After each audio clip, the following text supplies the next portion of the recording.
दोस्तों स्वागत है आपका बिहार न्यूज में। दोस्तों मैं हूं फिरदौस गनी और आप देख रहे हैं केटीवी लाइव। दोस्तों आज की बिहार की टॉप न्यूज लेकर आए हैं आपके लिए। तो चलिए दोस्तों स्टार्ट करते हैं आज का न्यूज। 21 जून को अंतर्राष्ट्रीय योग दिवस के मौके पर प्रधानमंत्री नरेंद्र मोदी राष्ट्र को संबोधित करेंगे। प्रधानमंत्री नरेंद्र मोदी ने लोगों से इस बार अपने घर में ही योग दिवस मनाने का अनुरोध किया है। उन्होंने कहा कि मुझे पिछले कुछ वर्षों में योग की बढ़ती लोकप्रियता पर खुशी है, खासकर युवाओं में। हम असाधारण समय में भी छठे योग दिवस को मना रहे हैं।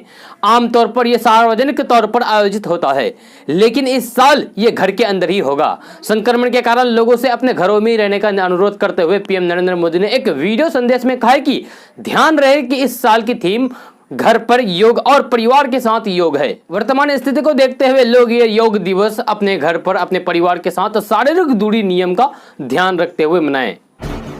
भारत में बड़े पैमाने पर रोजगार सृजन करने के लिए अब केंद्र सरकार गांव के लिए बड़ी योजना की शुरुआत करने जा रही है। इसके तहत प्रधानमंत्री नरेंद्र मोदी आज वीडियो कॉन्फ्रेंस के जरिए ग्रामीण भारत में रोजगार सृजन के लिए गरीब कल्याण रोजगार योजना की शुरुआत करेंगे। इस योजना की शुरुआत बिहार के खगड़िया जिले के बेलदौर ब्लॉक के तेलीहर गाँव से होगी। इस मौके पर बिहार के मुख्यमंत्री नीतीश कुमार और उप मुख्यमंत्री सुशील कुमार मोदी भी मौजूद रहेंगे। बताया गया है कि इस योजना के तहत देश के विभिन्न भागों से प्लान करके अपने अपने गांव पहुंचे प्रवासी मजदूरों को रोजगार मुहैया कराया जाएगा। इसके साथ ही साथ अभियान को देश के 6 राज्यों के 116 जिलों में शुरू किया जाएगा।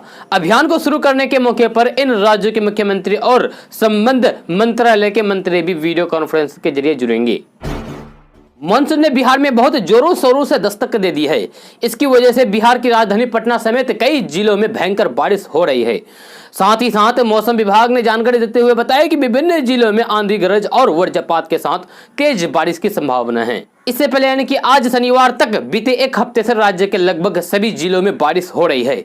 ऐसे में मौसम विभाग ने कई जिलों के लिए तेज बारिश का अलर्ट जारी किया है।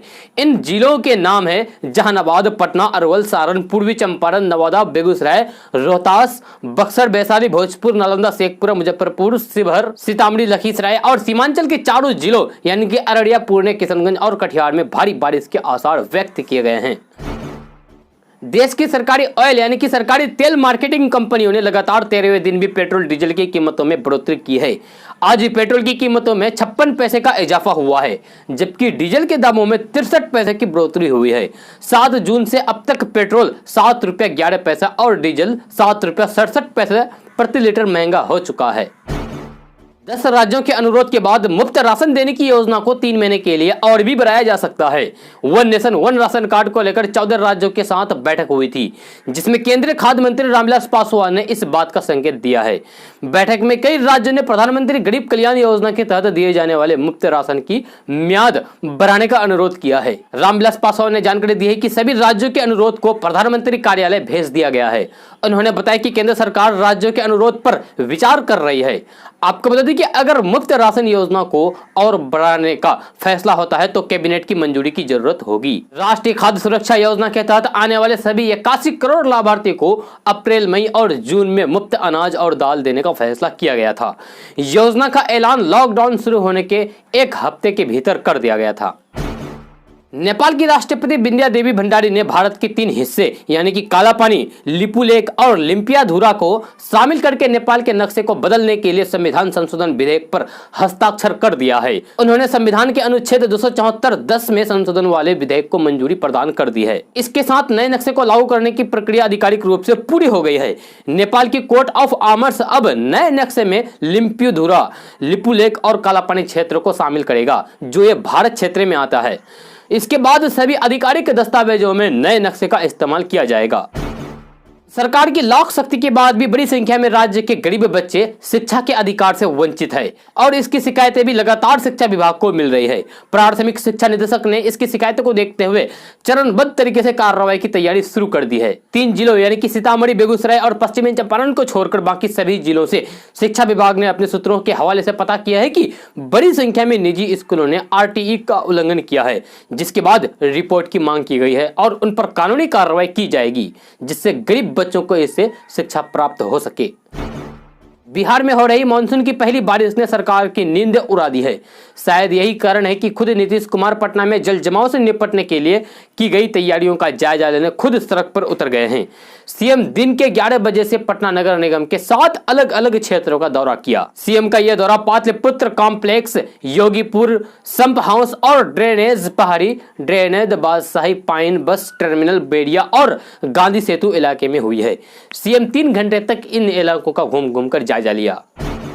लद्दाख में चीन के साथ जारी तनाव के बीच प्रधानमंत्री नरेंद्र मोदी ने 19 जून यानी कि कल शाम 5 बजे सर्वदलीय बैठक बुलाई थी।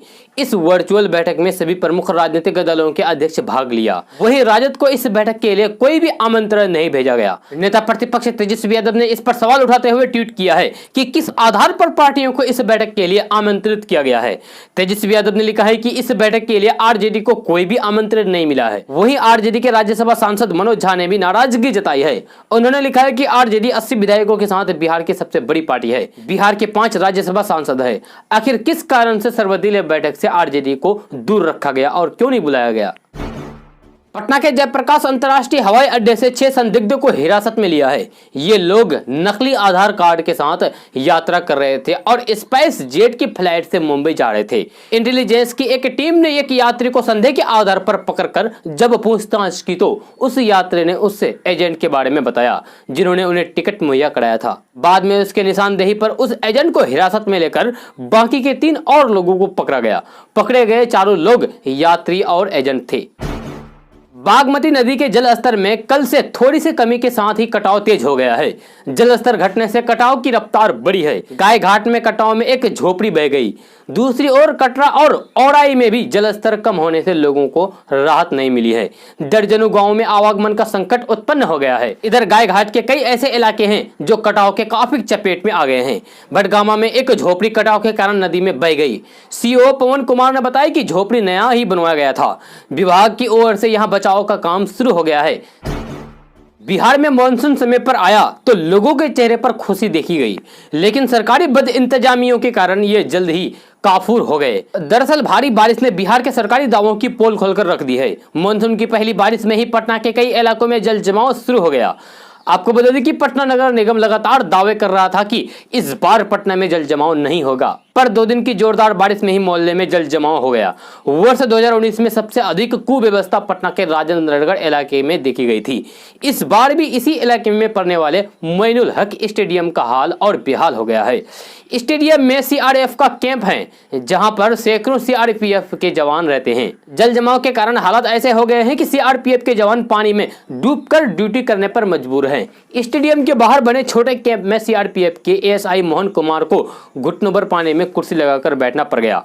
पूछने पर बताते हैं कि ड्यूटी है तो किसी हालात में भी निभानी तो पड़ेगी ही। बिहार के खादी प्रेमियों के लिए खुशखबरी है।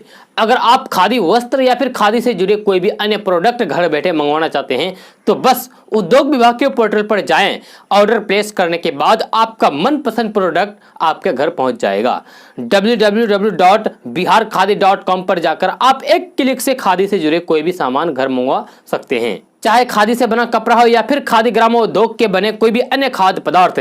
बिहार के लोगों को अब इसके लिए खादी की दुकान पर जाने की कोई जरूरत नहीं है। जी हां, उद्योग विभाग ने एक क्लिक पर मनपसंद सामान घर पर पहुंचाने की व्यवस्था शुरू कर दी है।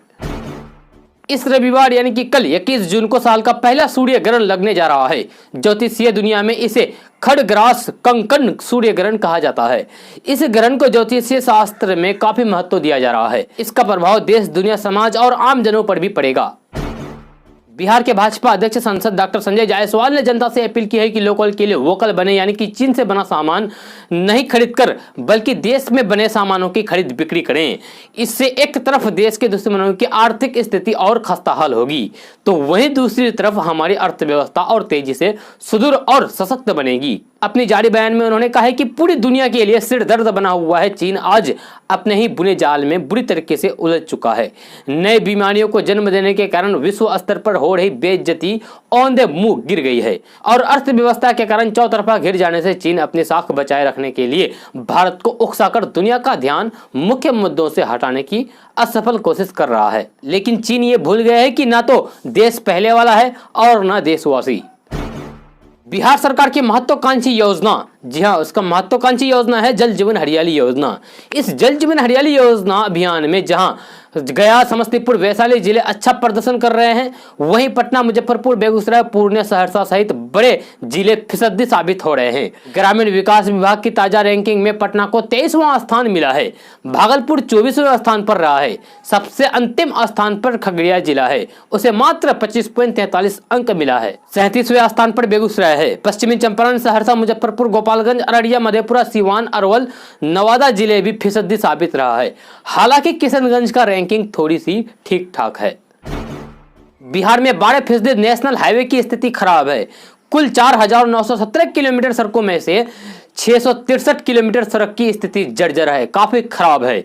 इन सड़कों पर गाड़ियों का आवागमन मुश्किल है। पथ निर्माण विभाग और national highway authority of India यानी कि NHAI के अधीन इन सड़कों को बेहतर करने में सरकार जुट गए हैं। बीते दिनों राज्य में NH की दशा दिशा की समीक्षा हुई थी। पथ निर्माण विभाग के अधीन 1504 किलोमीटर नेशनल हाईवे हैं। इनमें से 1434 किलोमीटर श्रेष्ठ स्थिति में हैं। बिहार के मुख्यमंत्री नीतीश कुमार और स्वास्थ्य मंत्री मंगल पांडे ने कल अस्पतालों का जायजा लिया। इस दौरान मुख्यमंत्री ने वहां मौजूद डॉक्टरों और स्वास्थ्य कर्मियों से अस्पताल में मरीजों की सुविधा को लेकर कई सारी जानकारियां भी ली है। इसके अलावा सीएम नीतीश कुमार ने यह भी निर्देश दिया है कि संक्रमित मरीजों के इलाज में कोई भी कोताही या फिर लापरवाही न बरती जाए। जहां एक तरफ बीते एक हफ्ते से बिहार मानसून की झमाझम बारिश से परेशान है, तो वहीं दूसरी तरफ गर्मी से दिल्ली पूरी तरीके से झुलस रही है। कल राजधानी दिल्ली में पारा 46 डिग्री को पार कर गया। भारतीय मौसम विभाग के मुताबिक अधिकतम तापमान 46.4 डिग्री सेल्सियस दर्ज किया गया है। हालांकि राहत की खबर यह है कि आज यानी कि शनिवार को दिल्ली में बादल छाए हुए रहेंगे। इससे लोगों को गर्मी से राहत मिलने की संभावना है। भारतीय मौसम विभाग ने बताया कि सामान्य तौर पर 27 जून को दिल्ली पहुंचने वाला मानसून इस बार 3-4 दिन पहले आ सकता है। पीएम किसान सम्मान निधि के तहत इस साल की दूसरी और अब तक की 5वीं किस्त किसानों के खाते में समय से पहले ही आने लगी है। जी हां, अब तक 9 करोड़ 83 लाख किसानों को 6,000 रुपए सहायता वाले स्कीम का लाभ मिल चुका है। अभी भी लाखों किसान ऐसे हैं जिन्हें एक भी किस्त नहीं मिला है। पीएम किसान सम्मान निधि स्कीम में रजिस्ट्रेशन के बावजूद अगर किसी किसान के खाते में 2,000 रुपए की किस्त नहीं आ रही है, तो वे घर बैठे अपने आवेदन का स्टेटस चेक कर सकते हैं। इतना ही नहीं, वे पीएम किसान सम्मान निधि की स्कीम की नई लिस्ट में अपना नाम भी ढूंढ सकते हैं। मुख्यमंत्री नीतीश कुमार जल जमाव को रोकने को लेकर क्या तैयारी है, इसको लेकर जांचने के लिए पटना के सड़कों पर निकले। जी हां, इसके बाद नेता प्रतिपक्ष तेजस्वी यादव भी जल जमाव वाले इलाकों का दौरा करने के लिए निकले।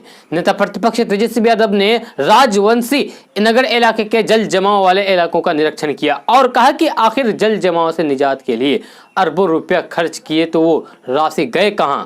आज इतनी कम बारिश में ही मोहल्ले में जल जमाव शुरू हो गया है, तो समझ लीजिए कि कितना बड़ा घोटाला हुआ है। सरकार कह रही है कि जल जमाव रोकने को लेकर हमने काफी काम किया है, तो आखिर ये पानी कैसे जमा हो रहा है?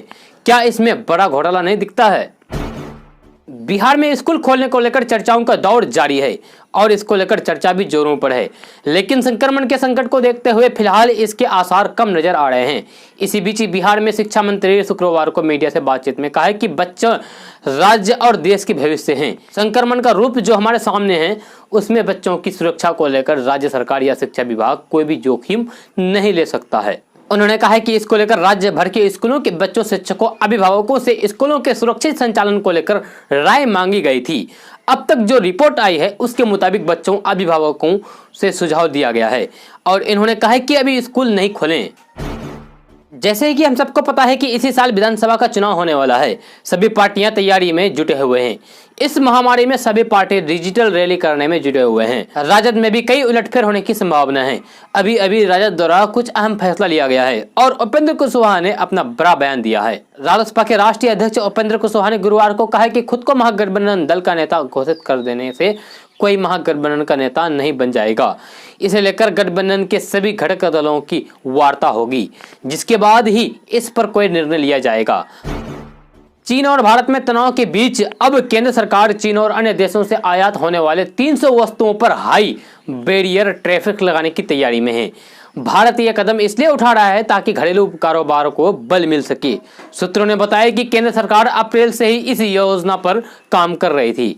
हाल ही में प्रधानमंत्री नरेंद्र मोदी ने घरेलू उत्पादों को बढ़ावा देने के लिए आत्मनिर्भर कैंपेन का ऐलान किया था।